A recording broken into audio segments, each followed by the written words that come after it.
বিশ্বনবী হযরত মুহাম্মদ সাল্লাল্লাহু আলাইহি ওয়াসাল্লাম নবীজির সামনে একটা যুবক আয়েশা জিজ্ঞেস করতেছে, ও নবীজি,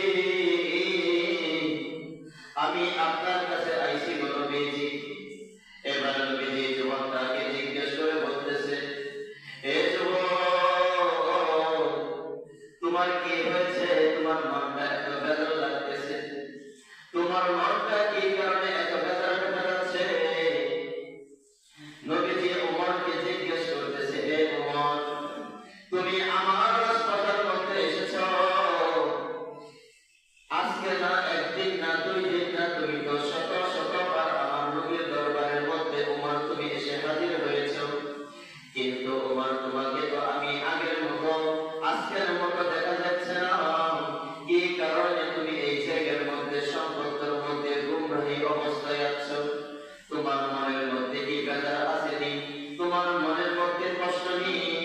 তোমার কি মনের সম্পদের মধ্যে কি কেউ নাকি তোমাকে আনন্দের মধ্যে রাখছেনি?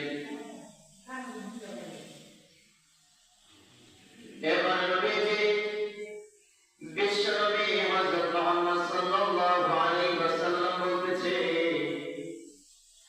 ও নবীজি, আমাকে দুনিয়ার কোন মানুষ আমাকে লজ্জিত করে নাই। ও নবীজি, দুনিয়ার মানুষ আমাকে গালিগালাজ পর্যন্ত করে নাই। দুনিয়ার মানুষ আমাকে ব্যাগ দ্বারাও তো চাবুক দ্বারাও আমাকে আঘাত করে নাই। ও নবীজি,